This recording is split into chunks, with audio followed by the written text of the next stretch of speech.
O que as suas mãos tiverem que fazer, que o façam com toda a sua força, pois na sepultura, para onde você vai, não há atividade e nem planejamento, não há conhecimento e nem sabedoria.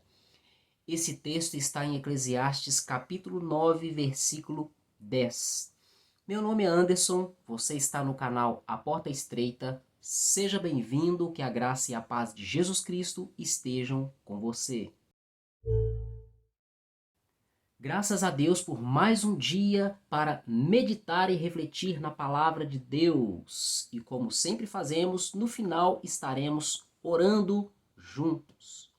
Vamos refletir aqui sobre o que o autor de Eclesiastes nos deixou, esta preciosidade, essa pérola para as nossas vidas. Aqui ele está falando sobre atividade, está falando sobre as obras das nossas mãos, ou seja, tudo aquilo o que nós fazemos em nossas vidas. Nós precisamos entender e não podemos nos esquecer que Deus criou tudo o que existe, todo o universo, todas as galáxias, todos os mundos existentes. E aqui no nosso contexto, ele criou a Terra. E pense nisso, Deus me criou e criou você. Ele criou toda a humanidade, cada pessoa, cada indivíduo com um propósito. Você precisa entender isso, você precisa compreender isso, que Deus te criou com um propósito.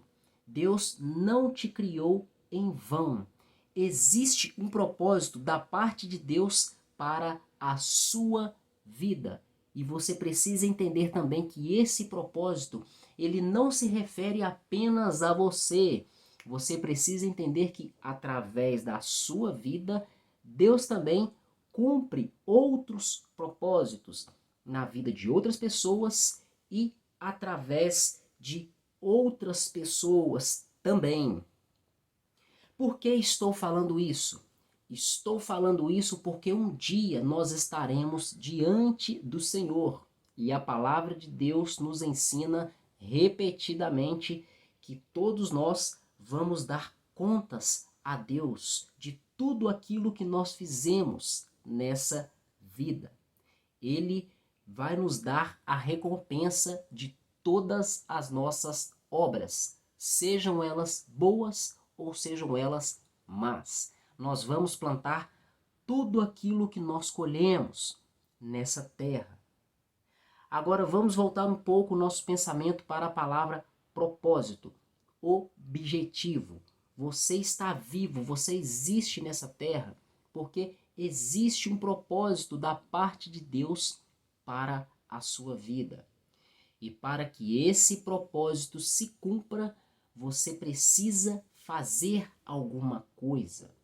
E eu espero que nessa altura do campeonato, nessa altura da sua vida, você já saiba qual é o chamado de Deus para a sua vida. Você já conheça seus dons, suas habilidades, aquilo que você tem mais afinidade, porque é com essas coisas, com esses dons, com essas habilidades que você vai servir a sociedade e também servir a Igreja de Cristo, cumprir o seu papel no reino de Deus. E eu me utilizo desse vídeo aqui, desta mensagem, dessa reflexão para te chamar a atenção, para te dar um alerta. Não se distraia com as coisas do mundo. Não perca o seu tempo e busque viver aquilo que Deus tem para a sua vida. E para você viver aquilo que Deus tem para a sua vida, você não pode ficar parado, você não pode ficar de braços cruzados, nem mesmo de pernas para o ar, e nem mesmo adormecido, cansado, desanimado e nem parado. Você precisa vencer as dificuldades, vencer o desânimo, vencer a preguiça, vencer as tristezas. Talvez você tenha passado por alguma situação na sua vida que te deixou triste e roubou o seu desânimo, roubou a sua motivação. Mas você precisa se lembrar que nós temos algo na Bíblia que é o mandamento e muitos não se atentam para isso. Lá em Filipenses, capítulo 4, versículo 4, está escrito: alegrem-se no Senhor. Isso é um mandamento. E por que eu digo alegria? Porque a palavra de Deus também nos ensina lá no Antigo Testamento que a alegria do Senhor é a nossa força. E você tendo a alegria do Senhor em seu coração e você tendo força, você vai ser motivado, incentivado, impulsionado a prosseguir caminhando no caminho que Deus escolheu para a sua vida. Então reflita nessa palavra, fique atento, não se distraia, creia no Senhor, creia na palavra do Senhor, porque Deus é fiel, Ele não falha naquilo que Ele promete, Ele tem zelo em cumprir a sua palavra. Se Ele prometeu, Ele vai cumprir. Se você crer, Ele vai operar, Ele vai fazer acontecer na sua vida. Não se esqueça que você foi criado por Deus e Ele tem um propósito na sua vida e também através da sua vida. E para que esse propósito aconteça, eu digo mais uma vez, é preciso você trabalhar, é preciso você agir, é preciso você fazer alguma coisa. Eu quero dar aqui um exemplo prático para nossas vidas. Vamos supor que Deus escolheu uma pessoa para que ela seja um governante, um governador. Eu me lembrei aqui de um exemplo da Bíblia. Daniel, o profeta Daniel, ele já era escolhido por Deus para ser um profeta e também um líder a nível de governo, um governante, um chefe político. Mas até Daniel estar na posição, preparado para viver, exercer e praticar aquilo que Deus tinha para ele dentro de um propósito, na vida dele e na vida de outras pessoas, de um contexto, de toda uma sociedade, Daniel teve que fazer alguma coisa. Ele teve que se preparar, ele teve que se capacitar. Quando nós lemos ali o início da história que está relatada no livro de Daniel, nós vemos que Nabucodonosor, rei da Babilônia, quando ele invadiu Jerusalém, ele levou cativo a nobreza daquele lugar. Ou seja, ele levou a nata da sociedade, os melhores, os mais ricos, os de linhagem real, os de linhagem nobre. E ali nós temos bem detalhado que os jovens que foram escolhidos, eles eram melhores em todos os sentidos, na aparência física, na estatura, tinha que ser jovens sem defeitos, os mais inteligentes, os mais capacitados. E Daniel foi escolhido, não foi em vão, porque ele já tinha um certo preparo para ter sido escolhido para ir para a Babilônia. E lá ele receberia outro tipo de preparo adaptado à cultura da Babilônia. Mas eu estou dizendo aqui o seguinte, Daniel, ele trabalhou, ele agiu, ele não parava. E por isso, quando chegou o momento de viver o propósito que Deus tinha para ele, ele estava pronto, ele estava preparado, ele não deixou para depois. Você se lembra de uma parábola que está ali no Novo Testamento, que nós chamamos de a parábola das 10 virgens? Algumas virgens estavam com as suas candeias sem óleo. E quando chegou o momento de o noivo aparecer, estavam todas as 10 virgens dormindo. Uma parte delas tinha azeite nas suas candeias. E a outra parte não tinha. Quando o noivo chegou, o que aconteceu? Alguém gritou, o noivo vem, o noivo vem. Aquelas virgens que não tinham azeite, ou seja, elas não estavam preparadas da maneira que elas deveriam estar, elas ficaram desesperadas, pedindo às outras. Para quê? Para arrumar um pouco de azeite para elas entrarem também na noite de núpcias com o noivo. Mas aquelas que tinham azeite falaram, não vamos dar para vocês, senão nós vamos ficar sem. Vocês ficam sem e nós também. o que nós temos aqui não vai dar para todo mundo. Cada um tem aquilo que dá para si. Então vocês vão lá no mercado e busquem e venham. Só que essas mulheres foram buscar e quando elas voltaram, a porta estava fechada e elas não puderam entrar e foram rejeitadas pelo noivo. Essa parábola também pode representar a nossa vida aqui na Terra. Um grupo de pessoas que vive de forma despreparada, vive à vontade, negligente, não cumprindo seus deveres, não estando atentos com seus deveres espirituais, seus deveres e obrigações sociais, não se preocupam em cumprir o propósito que Deus tem para a sua vida. E quando chega no dia do juízo, o Senhor pode rejeitar essas pessoas, não porque a salvação seja pelas obras. Jamais. A salvação não é pelas obras, mas a pessoa que é salva, ela verdadeiramente teme ao Senhor e, consequentemente, ela vai produzir bons frutos. Ela vai viver aquilo que Deus tem para ela. Estou te dizendo isso não para te gerar medo, mas é para te chamar a atenção, para você estar em alerta.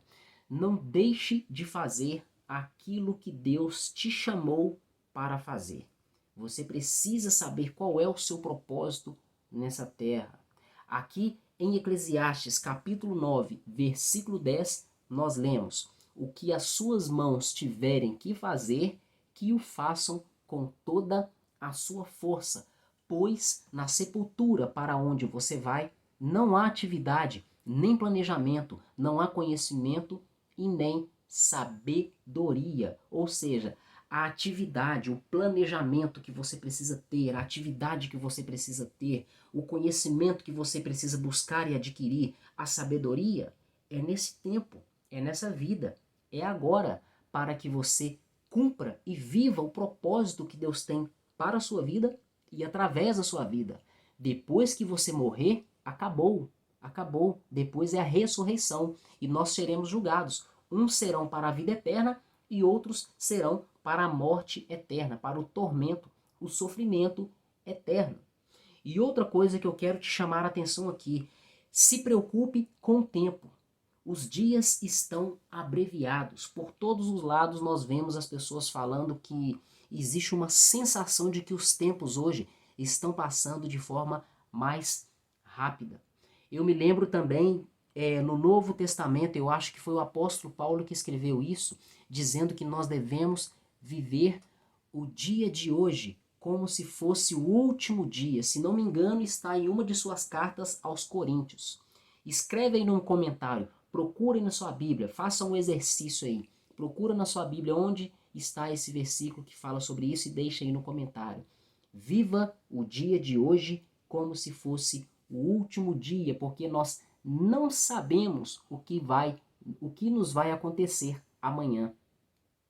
Jesus Cristo contou uma vez sobre um homem, eu não me lembro agora se é uma parábola, eu acredito que é uma parábola, ou se é uma história real, mas eu acho que é uma parábola. Tinha um homem que ele era fazendeiro, ele tinha um terreno, tinha bens, e em um certo ano a sua colheita produziu muito, foi muito próspera, e deu tanto fruto, a colheita foi tão grande, que os celeiros dele não cabiam, não comportavam tanta coisa, não tinha como armazenar. E ele ficou pensando, o que eu vou fazer agora? Eu não tenho lugar para guardar tudo isso. Aí ele teve uma ideia, já sei. Eu vou derrubar os meus celeiros e vou construir outros celeiros bem maiores que esses e vou armazenar tudo. Então eu vou me deitar e curtir, viver daquilo ali que eu colhi e fartar a minha alma daquilo. Então Jesus Cristo disse o seguinte: maldito é esse homem, mal sabe ele que hoje lhe pedirão a sua alma.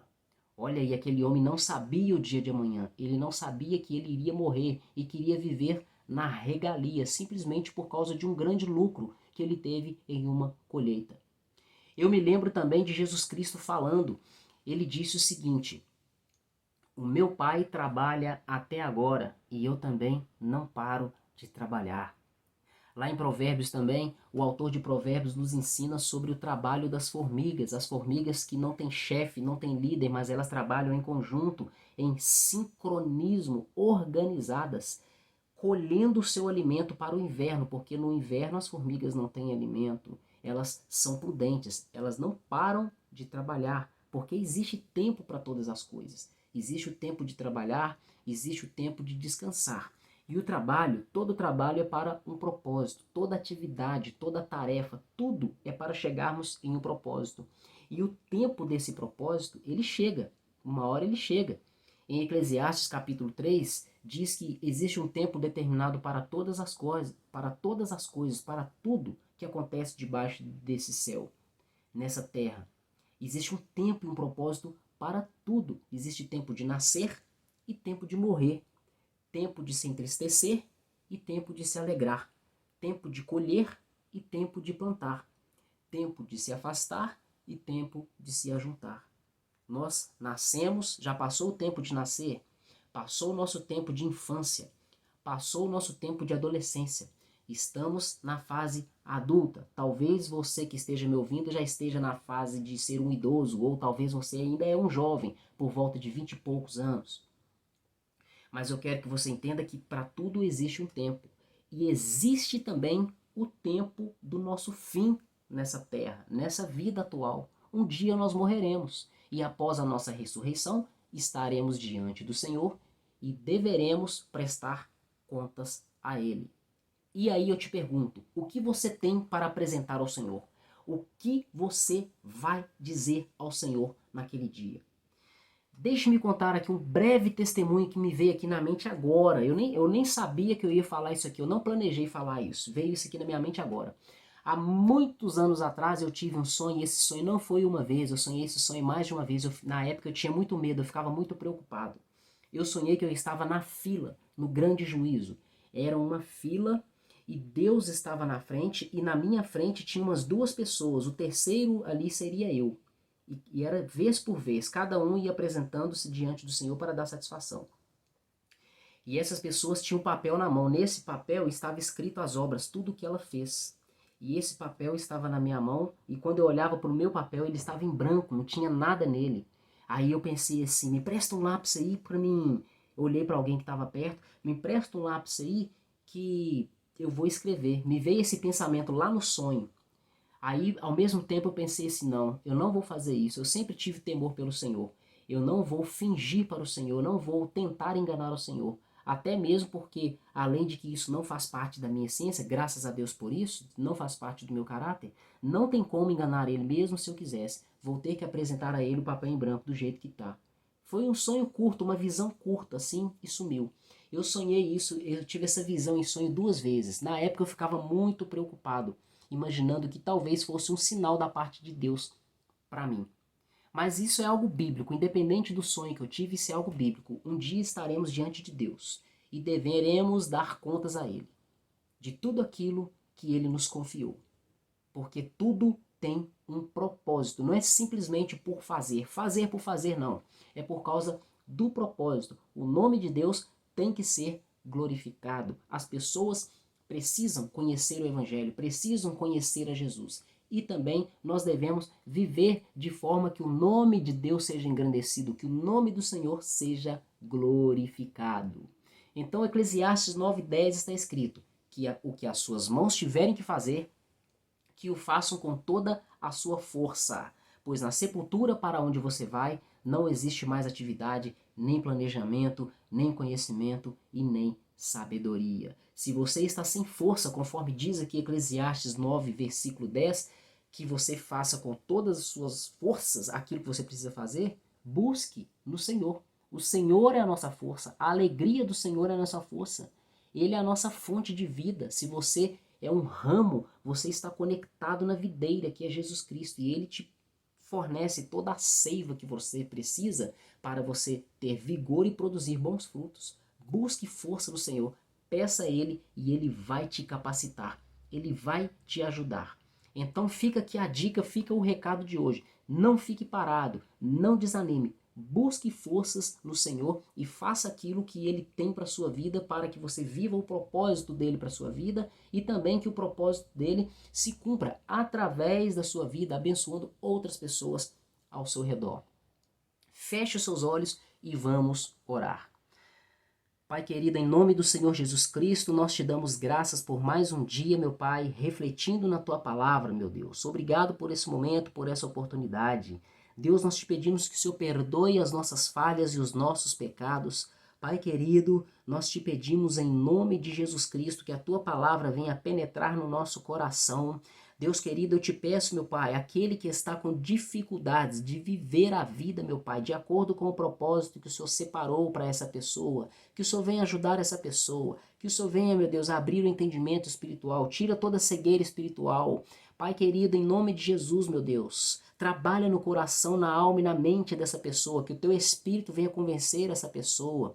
Deus querido, se essa pessoa está passando por dificuldades espirituais, desânimo, depressão, vontade de desistir, se aconteceu alguma coisa na vida dessa pessoa que fez com que ela perdesse o ânimo e a vontade, que o Senhor venha, meu Deus, mudar o quadro, a situação dessa pessoa. Para o Senhor todas as coisas são possíveis, meu Deus. Deus querido, na tua palavra diz que o Senhor faz brotar um renovo de um tronco, meu Deus, numa raiz seca, meu Pai. O Senhor pode fazer um milagre, fazer todas as coisas. Deus querido, eu te peço que essa pessoa, meu Pai, que não conhece o propósito para o qual o Senhor chamou ela nessa terra, a pessoa que ainda não sabe o seu dom, os seus talentos, as suas vocações, as suas habilidades, que teu Espírito venha abrir o entendimento dessa pessoa, para que ela venha compreender, que o Senhor venha revelar para essa pessoa. Lança luz na mente e no coração dessa pessoa, meu Pai. Que ela não fique parada nessa terra, meu Deus, em nome de Jesus. Que ela não fique infrutífera. Que ela venha ser uma árvore frondosa, cheia de vida. Uma árvore boa que produza bons frutos para o teu reino. E venha, meu Pai, alegrar ao Senhor e abençoar muitas pessoas, meu Deus. Em nome de Jesus Cristo. Pai, eu te peço que o Senhor dê ânimo a essa pessoa para ela viver, para ela também buscar ao Senhor todos os dias, lendo a Tua palavra, orando, jejuando frequentemente, Deus, em nome de Jesus, e que essa pessoa venha saber separar cada coisa no seu lugar, as coisas espirituais, as coisas ministeriais e as coisas seculares, as coisas dessa vida, cada coisa no seu lugar, vivendo tudo glorificando o Teu nome, Deus. Abençoe, meu Pai, a casa dessa pessoa, abençoe a família, abençoe o relacionamento conjugal, sentimental, abençoe o marido, a esposa, os filhos, os irmãos, os pais, os vizinhos e todos os amigos de trabalho e todos os conhecidos. Repreende a inimizade, a briga e a contenda. Eu peço a Ti, meu Pai, que o Senhor repreenda e desfaça todo o mal que foi feito e enviado contra a vida dessa pessoa que está me ouvindo, meu Deus. Todo o mal que foi feito para causar desânimo, meu Deus, nessa pessoa, fazer com que ela pare, que ela não viva os propósitos do Senhor. Que os anjos do Senhor, meu Pai, sejam enviados para trabalhar em favor dessa pessoa e que as bênçãos do Senhor venham alcançar esta pessoa, meu Pai. Pai, tira a tristeza do coração dessa pessoa, o desânimo, enche de alegria, enche essa pessoa com a alegria do Senhor, porque na Tua palavra diz que a alegria do Senhor é a nossa força. Coloca também, meu Pai, fé no coração dessa pessoa. Dê a ela ânimo, dê a ela disposição e aumenta o temor no coração dela. Aumenta, meu Deus, a sede no coração dessa pessoa em buscar a Tua face. Deus querido, nós Te glorificamos por esse momento e acima de tudo seja feita a Tua vontade em nome do Senhor Jesus Cristo. Meus irmãos, graças a Deus por mais um dia que Deus nos concedeu, por essa oportunidade de estar meditando na palavra dele e estarmos orando. Se você tem pedidos de oração, deixe aí nos comentários para que todos nós que viermos a ler esses comentários estejamos intercedendo pela sua vida. Deixe aí o seu like caso você gostou desse vídeo, dessa mensagem, para que essa mensagem espalhe para mais pessoas e também compartilhe nas suas redes sociais. Talvez você conheça uma pessoa que esteja vivendo essa situação que foi falada aqui nessa reflexão de hoje. E essa palavra pode, com certeza, abençoar, mudar a história da vida de alguma pessoa. E se você é novo por aqui e gostou do canal, se inscreva e não deixe de ativar as notificações para não perder novos conteúdos. Muito obrigado por mais uma visita ao canal A Porta Estreita. Até o próximo vídeo e que Deus continue te abençoando.